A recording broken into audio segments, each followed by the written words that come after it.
La French Tech, et je reçois ce matin Philippe Pouletti, fondateur d'Abivax et directeur général de Truffle Capital. Merci beaucoup Philippe Pouletti d'être en direct dans la matinale de l'économie. Bonjour. Merci. Bonjour et merci de m'avoir invité. On va parler évidemment d'Abivax, de ce que ça fait, de l'espoir pour la recherche, de cette super bonne nouvelle, mais on va commencer par la journée folle en bourse que ça a finalement généré. L'action s'est envolée de plus de 380% en séance, 510 à la clôture. Les bonnes nouvelles, ça a bien marché. Folle journée hier à la Bourse de Paris. Hein. Oui, en effet, mais pas tellement surprenante parce que le médicament d'Abivax, l'obefazimod, pour traiter la rectocolite hémorragique, qui est une maladie grave et chronique, c'est un énorme besoin médical et un grand marché. Donc maintenant que les phases 3, qui, comme vous le savez, sont les derniers essais cliniques avant le dépôt d'une demande d'enregistrement, ont eu des résultats positifs, eh bien, la valeur du titre, qui était très dépréciée, rejoint une valorisation beaucoup plus normale. Mais c'est vrai que c'était une journée un peu folle. On a noté qu'il y avait une suspension du titre ce matin après cette folle journée d'hier. Pour quelle raison ? Je ne parle pas au nom de la société. Comme vous le savez, je suis fondateur, mais la société a annoncé une levée de fonds de 400 millions de dollars qui devrait se produire prochainement, ce qui explique la suspension. Donc Abivax, spécialisé dans le développement de traitements maladies inflammatoires chroniques. Maintenant qu'on a eu ces bonnes nouvelles hier, quelle est la suite pour Abivax et le développement de ce médicament, Philippe Pouletti ?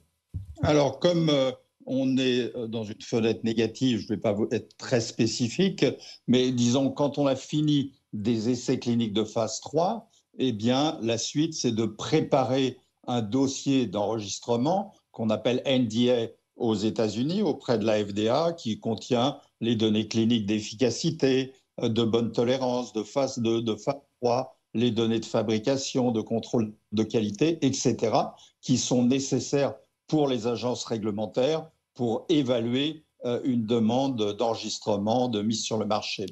On rappelle combien de personnes ça concerne, ces troubles-là ?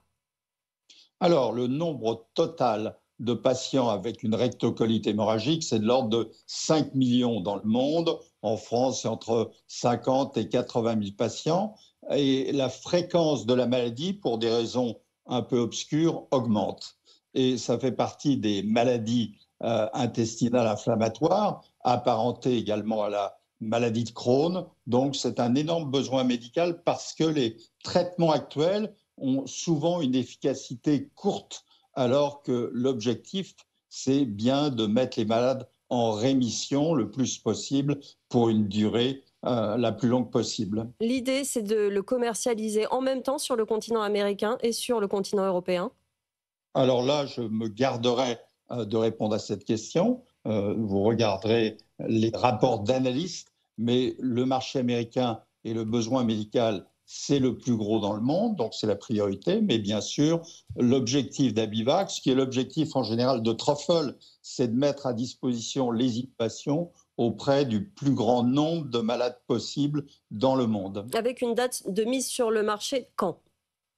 Alors, je ne répondrai pas à cette question, mais si vous référez au communiqué, au rapport d'analyse, 2026, c'est une date potentielle raisonnable sous réserve d'un agrément réglementaire. Est-ce qu'on peut dire que ce qui s'est passé avec Abivax, là, c'est un peu l'anti-Carmat, c'est-à-dire que le projet Carmat qui a duré sur des années, qui a pris tant d'argent, de temps, de recherche, avec beaucoup d'espoir et qui finalement n'a pas fonctionné. Bon, bah, ça arrive dans la recherche, c'est du temps long. Là, on y arrive avec des bonnes nouvelles, avec quelque chose qui fonctionne. C'est bon pour l'investissement dans la recherche ?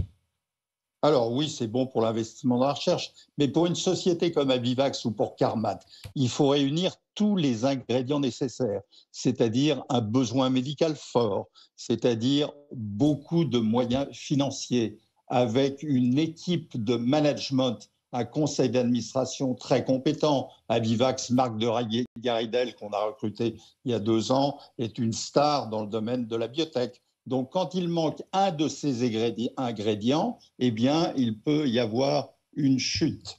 Alors, Carmat est un succès technologique et médical, ça n'est pas un succès financier pour les actionnaires, mais encore une fois, s'il manque un des ingrédients que je viens de décrire, Ouais. eh bien, il peut y avoir un problème. Merci beaucoup Philippe Poletti, fondateur d'Abivax et directeur général de Truffle Capital, d'avoir été avec nous ce matin dans la matinale de l'économie.